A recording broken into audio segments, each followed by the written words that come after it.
Welcome friends, आप सभी का मेरे यूट्यूब चैनल में बहुत बहुत स्वागत है। दोस्तों, आज हम एक इम्पॉर्टेंट होम्योपैथिक रेमेडी को डिस्कस करेंगे। आज की होम्योपैथिक रेमेडी का नाम है टेरेंटुला हिस्पैनिका।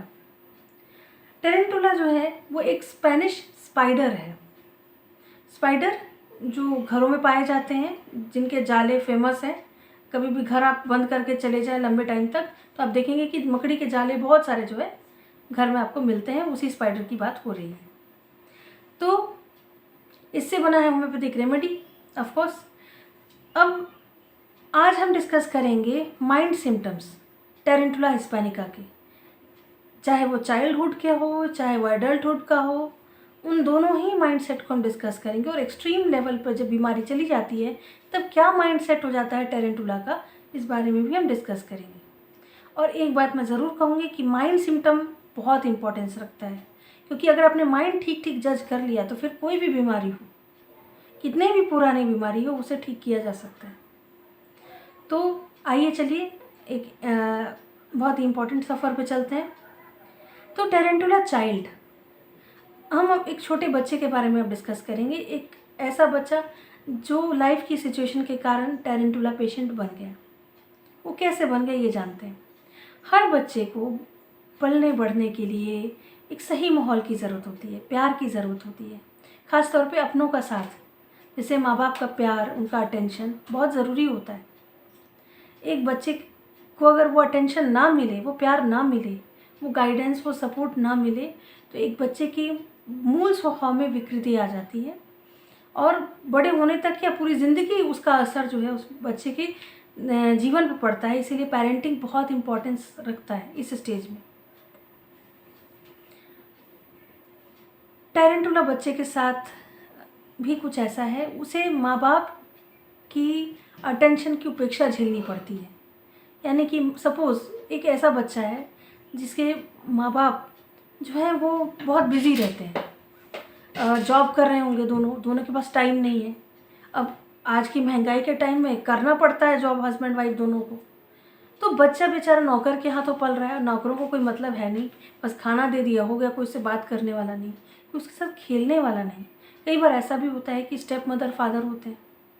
ऐसे में क्या होता है कि वो अपने बच्चे की तरह उस तरह की केयर नहीं करते। मैं ये नहीं कहती सभी बुरे होते हैं, कुछ अच्छे भी होते हैं, मैं ये नहीं कहती। लेकिन यहाँ बात डिजीज पेशेंट की हो रही है, इसीलिए मैं इस बारे में बात कर रही हूँ। तो सपोज़ स्टेप फादर है, तो वो बच्चे की केयर नहीं ले रहा है, वो बच्चे पे बिल्कुल ध्यान नहीं दे रहा है, एकदम उसे उपेक्षित करके रखता है। ऐसे में वो जो बच्चा है वो अपना दुख दर्द अपने माँ बाप तक से बांट नहीं सकता। उसे कुछ भी फील हो रहा हो, कोई उसके साथ खेलने वाला नहीं, प्यार करने वाले नहीं, कुछ नहीं।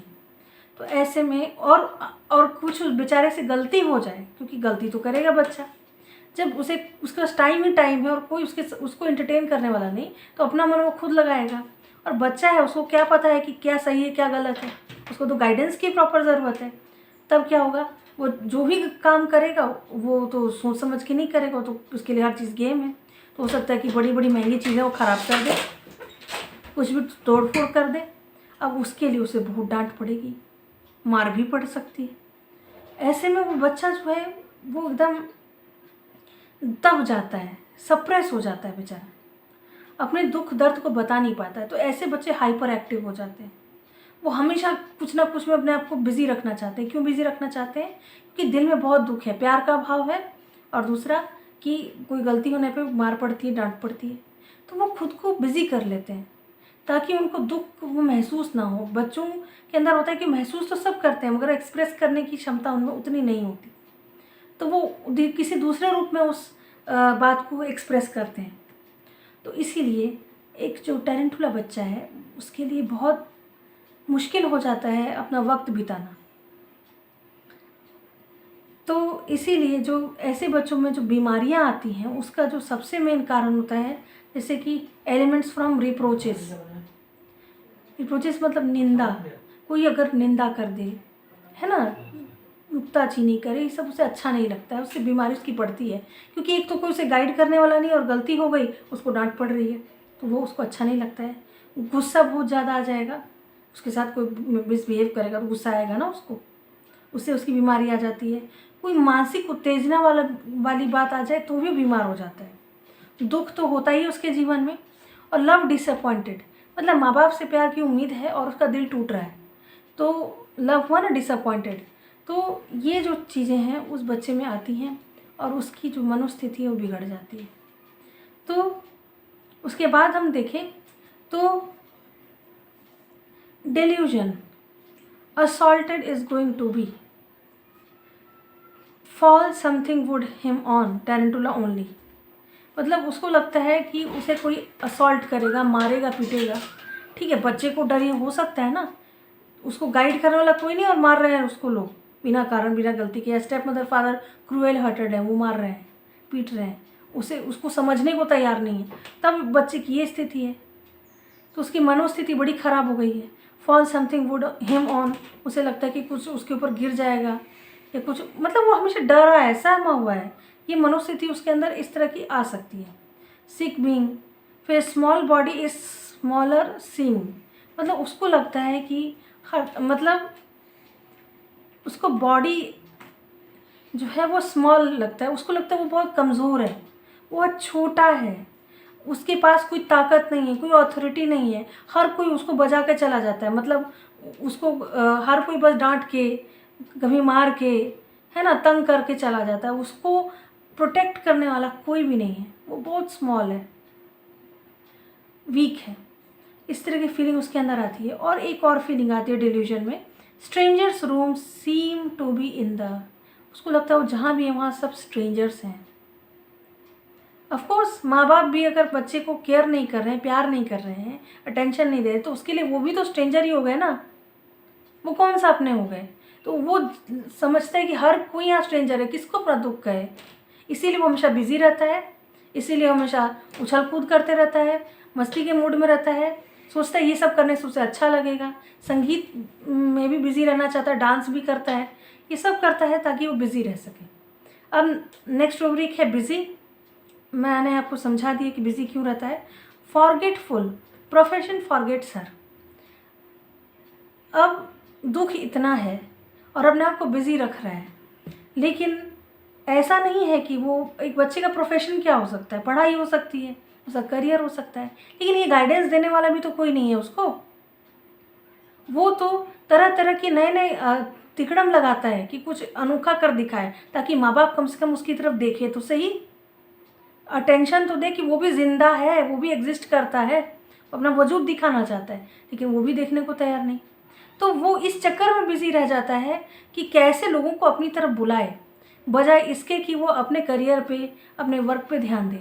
इसीलिए अपना जो उसका प्रोफेशन है, यानी उसका जो वर्क है, पढ़ाई, उस पर उसका फोकस नहीं जा करके उसका फोकस बाकी चीज़ों में रहता है कि कैसे कुछ अतरंगी, कुछ नया कर डाले, ऐसा कुछ कर डाले कि उसको अटेंशन मिले उसकी फैमिली का, वो लोग उसको अप्रिशिएट करें कि देखो कुछ अनोखा तुमने कर दिखाया।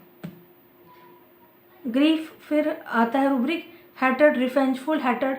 अब जब उसके साथ उसे दुख मिल रहा है और उसके साथ गलत हो रहा है, तो उसके अंदर भी रिवेंज की फीलिंग आना कोई बड़ी बात नहीं है। और एक बच्चा जो होता है वो एकदम ट्रांसपेरेंट आईने की तरह होता है, उसके मन में जो होता है ना वो बाहर एक्सप्रेस करता है, वो छुपा नहीं पाता है। बड़े अपने मनोभाव को हाइड कर लेते हैं, बच्चा नहीं छुपा पाता है।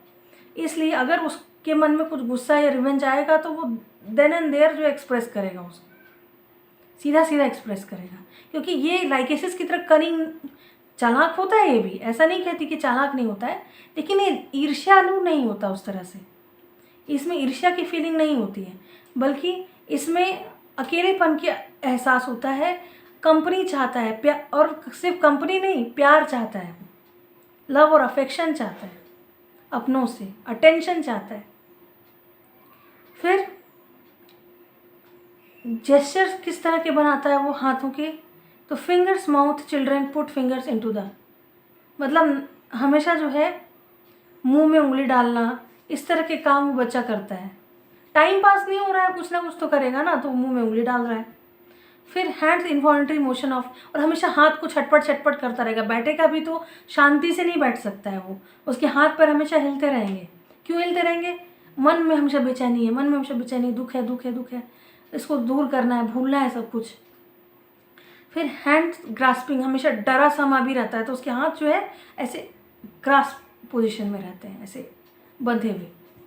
फिर hands knitting as if, knitting मतलब सिलाई विलाई, जैसे नीटिंग के लिए हाथ यूज़ करते हैं ना, वैसा करता नहीं एग्जैक्टली, लेकिन वो कुछ ना कुछ ऐसे से करके बिजी रखना चाहता है खुद को, और ये टैरेंटुला में ही है। फिर हरी, हेस्ट, बहुत जल्दी में रहता है बच्चा। कोई भी काम है वो धीरे धीरे आराम से शांति से बैठ के नहीं कर सकता है। अभी ये काम किया, तुरंत भागेगा कुछ और करने के लिए, कुछ और करने के लिए, और इसी जल्दबाजी में ही वो आधे काम गड़बड़ करता है। जल्दबाजी में उसके हाथों से चीज़ें टूटती हैं, वो जानबूझ के नहीं करता है, वो जल्दबाजी में टूट जाती है, या जल्दबाजी में कोई चीज़ खो जाती है उससे, और उसके लिए उसको डांट और मार दोनों पड़ती है। फिर hysteria, ludicrous, tarantula only, and music ML tarantula only।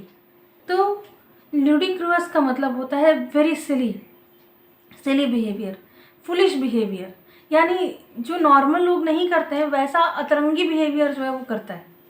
और सिली बिहेवियर वो करेगा क्योंकि वो उसको खाली काम करना है, क्यों करना है, किस लिए करना है, उसके पास पर्पस नहीं है। तो जब पर्पसलेस कोई व्यक्ति वर्क करता है तो सारा वर्क सिली ही होता है। फिर म्यूज़िक ML, उसे म्यूज़िक से अच्छा लगता है क्योंकि उससे उसका माइंड थोड़ा बिजी होता है, उसका दुख कम होता है, उसे लगता है कि हाँ भाई कुछ तो चल रहा है उसके लाइफ में, तो इसलिए म्यूज़िक उसको पसंद आता है, अच्छा लगता है।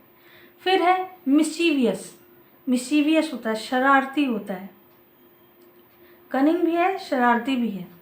तो शरारत में कुछ ना कुछ तो ऐसा करेगा ना बच्चा जो लोगों को गुस्सा दिला दे। और शरारती वो क्यों बना है? वो चाहता है कि कोई तो देखे उसे कि वो इंसान है, एग्जिस्ट करता है। उसको ऐसी फीलिंग होती है कि वो एग्जिस्ट ही नहीं कर रहा है। ऐसे लोग बिहेव करते हैं, जैसे देख के भी नहीं देखने वाली तो सिचुएशन हो तो कैसी घबराहट होगी आपको, बिल्कुल वैसी घबराहट उस बच्चे को होती है, बस वो बोल के एक्सप्रेस नहीं कर पाता है, इसीलिए वो अपने एक्ट और अपने एक्टिविटी से उस चीज़ को एक्सप्रेस करता है। फिर ऑब्स्टिनेट हेडस्ट्रॉन्ग का मतलब वो ज़िद्दी होता है, अड़ियल होता है। अब बात ये है, एक तो माँ बाप केयर नहीं कर रहे, ठीक है, गलती होने पे बहुत डांटते हैं, समझाते नहीं कहाँ गलती है तुम्हारी ठीक से, और उसके बाद बोलता है कि बस मेरी ये बात मानो। तो बच्चा मानेगा? नहीं मानेगा। तो बच्चे के स्वभाव में एक जिद्दी बना आ जाता है कि नहीं मानूंगा, जो करना है कर लो, मुझे मारना है मार दो, मेरे साथ जो करना है कर दो, लेकिन अब मैं बात नहीं मानूंगा। तो ये जो जिद्दी बना है स्वभाव में, ये इसी कारण आ जाता है क्योंकि वो उसकी तकलीफ को कोई अंडरस्टैंड करने को तैयार नहीं होता। फिर प्लेइंग, डिज़ायर्स टू प्लेफुल होता है, यानी कुछ मजाक मस्ती करना है ना, हंसी मजाक करना, या नए नए गेम्स खेलना, या कुछ क्रिएटिव करना भी उसे पसंद होता है। लेकिन क्रिएटिव भी वो बहुत परफेक्ट कर पाएगा ज़रूरी नहीं है, वो इसलिए क्योंकि वो डिजीज़्ड है। तो डिजीज़ जब रहेगा और वो कुछ क्रिएटिव करने जाएगा तो वहाँ भी गड़बड़ कर देगा, और जब गड़बड़ करेगा तो प्रॉब्लम होगी। अब जैसे कहा जाता है कि जैसे एक लाइकेसिस बच्चा है और एक टैरेंटुला बच्चा, उसमें क्या डिफरेंस होता है? लाइकेसिस बच्चा जो होता है, लाइकेसिस पेशेंट अगर कोई बच्चा है तो जलनखोर होगा, और जलनखोर होगा तो वो क्या है, वो बहुत चालाक होगा और वो चाहेगा कि दुनिया के सामने वो ना आए। तो जैसे सपोज़ किसी की सपोज़ टीचर से एक बच्चा खुन्नस खा गया, ठीक है, एक लाइकेसिस बच्चा, तो वो क्या करेगा कि कील ठोक देगा चेयर के नीचे। ऐसा होना नहीं चाहिए, लेकिन ऐसा अगर वो बच्चा करता है तो वो वहाँ रुकेगा नहीं, वो चुपके से वहाँ से निकल लेगा। अब जिसको जो चेयर पे बैठेगा उसको पता चल जाएगा कि क्या हुआ, ठीक है। जो टैरेंटुला बच्चा है वो भी हो सकता है कि गड़बड़ी कर दे, शरारत कर दे और कील ठोक दे, लेकिन वो वहाँ मौजूद रहेगा। क्यों मौजूद रहेगा? क्योंकि वो अटेंशन चाहता है। अब अटेंशन के लिए वो इस हद तक चला गया है कि चाहे पॉजिटिव वर्क हो चाहे नेगेटिव वर्क हो, वो हर चीज़ करेगा वो, और वो इसीलिए करेगा क्योंकि उसको लगता है कि उसको भी तो कोई समझे कि वो ज़िंदा है। तो फिर वो भले ही उससे वो डांट खा जाए, भले ही उसके ऊपर एक्शंस हो जाएं, लेकिन वो इतने कॉन्सिक्वेंसेस नहीं सोचेगा। वो उसके दिलो दिमाग में बस है कि कोई उससे बात तो करे, जहाँ वो दिल खोल के अपनी दिल की बात कह सके। तो इस तरह की सिचुएशन जो है टेरेंटुला में आ जाती है।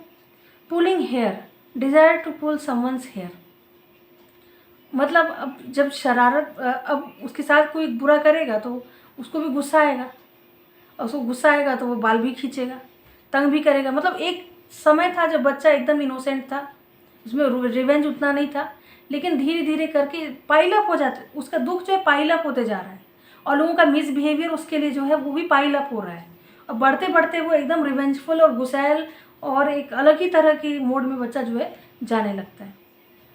तो ये था टेरेंटुला चाइल्ड। अब हम डिस्कस करते हैं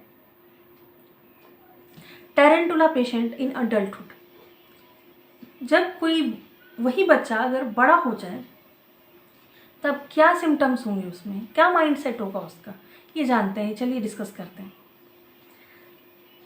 टेरेंटुला की बचपन की हिस्ट्री आपने देख ली। सपोज वही बच्चा बड़ा हो गया, यंग हो गया। अब वो जब यंग हो गया तब अभी उसकी क्या रूब्रिक्स के साथ साथ मैं डिस्कस कर रही हूँ, जो रेपर्टरी में सिंथेसिस रेपर्टरी में रूब्रिक्स है उसके साथ साथ डिस्कस कर रही हूँ। तो पहला है कंपनी एवर्जन टू। तो कंपनी जो है उससे उसको एवर्जन है। क्यों एवर्जन है? क्योंकि उसको लोग पसंद नहीं है, क्योंकि कोई उसकी दिल की बात समझने और सुनने को तैयार नहीं है, इसीलिए उसको कंपनी पसंद नहीं आती है। लोगों से एक तरह से चिढ़ हो गई है उसके अंदर।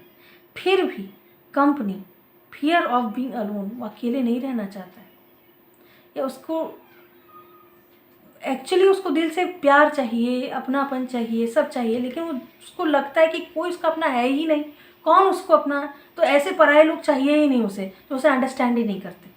ये होती है उसकी माइंडसेट। फिर मेमोरी, वीकनेस ऑफ मेमोरी, जीवन भर डिप्रेस रहा, डिमोरलाइज रहा उसके अंदर, इसीलिए ये विकृतियाँ आने शुरू हो जाती कि उसके अंदर वीकनेस ऑफ मेमोरी जो है स्टार्ट हो जाती है। तो वो ऑफकोर्स पढ़ाई में भी कुछ खास जो है अच्छा नहीं परफॉर्म कर पाता है। फिर डिसओबीडियंस, अब इस बच्चे के अंदर जो है एक स्वभाव में आ गया है डिसओबीडियंस। माँ बाप की भी बात मानना उसने छोड़ दिया। एक समय ऐसा आया क्योंकि उसको माँ बाप की बातें लॉजिकल नहीं लगती थी, तो बात छोड़ दी उसने माननी, ठीक है। अब अपने स्कूल कॉलेज में भी वो डिसोबीडियंट हो गया, क्योंकि उसको उसके अंदर वो कांस्टेंट फीलिंग अभी भी है। डिजीज किसे कहते हैं आप समझिए? कोई परिस्थिति जिस वक्त है उस वक्त किसी व्यक्ति के अंदर गुस्सा, नफरत, कोई भी चीज़ आना स्वाभाविक है, लेकिन वो सिचुएशन चला भी जाए तब भी व्यक्ति उसी मोड में रहता है, तो उसे हम डिजीज कहते हैं। उसी तरीके से ये बच्चे के साथ जो बचपन में हुआ, इसके माँ बाप ने किया अनजाने में, चाहे जानबूझ के, चाहे जैसे भी, अब उसकी मनोस्थिति गड़बड़ हो गई है, और उस गड़बड़ मनोस्थिति के कारण उस बच्चे को बहुत कुछ जो है, मतलब उसकी मनोस्थिति खराब हो गई है, और अब बड़े होने के बाद भी वो कांस्टेंट फीलिंग उसके अंदर मौजूद है, वो जाएगी नहीं, वो मौजूद रहेगी उसके अंदर। और यही तो हमारी पर्सनैलिटीज़ को एक दूसरे से अलग करती है, हमारी परवरिश, हमारे लाइफस्टाइल। फिर ईसेंट्रिसिटी, ईसेंट्रिसिटी का मतलब होता है ऑफ द सेंटर, यानी ऑकवर्ड बिहेवियर। ऑकवर्ड बिहेवियर अपने आप हो जाएगा, लोगों से घुलेगा मिलेगा नहीं, लेकिन फिर भी उसके अंदर इच्छा है कि लोग मुझे रिकॉग्नाइज करें, तो कुछ ना कुछ ऐसा अतरंगी करेगा जिससे लोग पसंद कम और क्रिटिसाइज ज़्यादा करेंगे। पर उस क्रिटिसिज्म में भी उसको लगेगा कि कम से कम कोई ध्यान तो दे रहा है मुझ पर। तो इस बात पर जो है उसे इस तरीके का बिहेवियर करने पे ये चीज़ें मजबूर करती हैं। फिर हाइडिंग हिमसेल्फ, फॉर एग्ज़ाम्पल, अब एक लाइफ सिचुएशन एक ले लेते हैं। सपोज़ उसकी मुलाकात एक लड़की से हो गई, ठीक है, उसी के कॉलेज में पढ़ने वाली, और उसका नेचर बहुत अच्छा है, तो वो सबसे अच्छे से बात करती, तो इससे भी अच्छे से बात करती है, और इसे पहली बार फील होता है कि वो इम्पॉर्टेंट है, तो वो उस लड़की को पसंद करने लगता है, प्यार में पड़ जाता है, फॉर एग्ज़ाम्पल। अब क्या होगा आगे देखिए।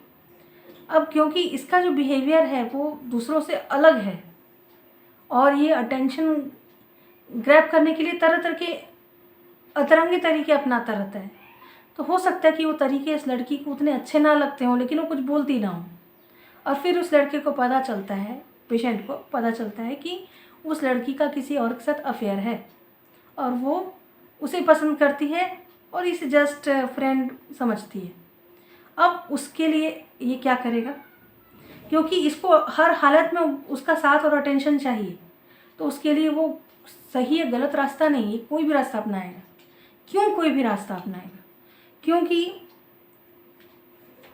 ये डिजीज्ड है, इसका ब्रेन बैलेंस्ड नहीं है, और बैलेंस्ड व्यक्ति बैलेंस तरीके से सोचता है, सही या गलत का निर्णय लेने में सक्षम होता है। जो व्यक्ति खुद डिजीज्ड है वो कैसे कोई भी डिसीजन लेगा, सही या गलत? तो इसलिए वो क्या करता है, और वो अंदर से डिस्करेज्ड भी है कि वो अपने आप को उतना वर्दी फील नहीं करता है, वो इम्पोर्टेंट फील नहीं करता, क्योंकि उसे किसी ने नहीं बताया कि तुम इम्पोर्टेंट हो, है ना, तुम खास हो, तुम बहुत कुछ कर सकते हो, ऐसा उसे किसी ने नहीं बताया। सबने बोला ये नालायक है, निकम्मा है, बेकार है, यही उसको बताया है। तो उसमें वो कॉन्फिडेंस भी नहीं होता है, इसीलिए वो चीज़ें हाइड करके करने लगता है।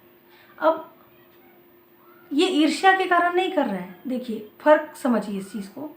वो उस लड़की को अपनी तरफ करना चाहता है, लेकिन वो उस लड़के से ईर्ष्या नहीं करता है। ईर्ष्यालु प्रकृति का टैरेंटुला इतना नहीं होता है, वो उस लड़की को बस अपने फेवर में करना चाहता है, लेकिन उसके लिए वो उसका जो तरीका है बहुत ही अतरंगा होगा। वो बहुत सारे तरीके अपनाएगा। अब कुछ रूब्रिक्स देख लेते हैं, उसके बाद आगे डिस्कस करते हैं। देखिए, जैसे डिस्करेज्ड, मन से डिस्करेज्ड रहता है वो। फिर डिस्ट्रक्टिवनेस, कनिंग, चालाक होता है वो। डिसीटफुल, झूठ बोलता है। और इम्प्रेशनेबल, मतलब दूसरे के इन्फ्लुएंस से फटाफट आ जाता है। अब कोई माँ बाप कोई गाइड करने वाला है नहीं, फैमिली में कोई प्रॉपर गाइडेंस देने वाला है नहीं, उसे वो अपने आप में जो समझ सकता है, जो सोच सकता है, उस अनुसार वो बिहेव करता है। तब वो क्या करता है, तब वो जैसे कोई इन्फ्लुएंसर के इन्फ्लुएंस में आ जाता है, उसने कोई अतरंगी आइडिया बता दिया तो वो उसको फॉलो कर लेगा या अडॉप्ट कर लेगा, कोई भी तरीका यूज़ कर लेगा। तो वो करता क्या है, अब उस लड़की को पाने के लिए हो सकता है कि वो उसके बारे में ही उल्टी सीधी बातें सोसाइटी में फैलाना शुरू कर दे, उसी लड़की को पीठ पीछे बदनाम करना स्टार्ट कर दे, उसके परिवार की नज़रों में नीचा दिखाने के लिए प्लॉटिंग करना स्टार्ट कर दे, या फिर उसके दोस्तों में भी उसकी चुगली करना शुरू कर दे, क्योंकि झूठ बोलता है, डिसीटफुल है। तो सपोज उस लड़की को इस बारे में पता चल गया, फिर तो वो उससे बात किया, उसे तो उसकी जब देखेगी भी नहीं तो इसे और तकलीफ़ होगी।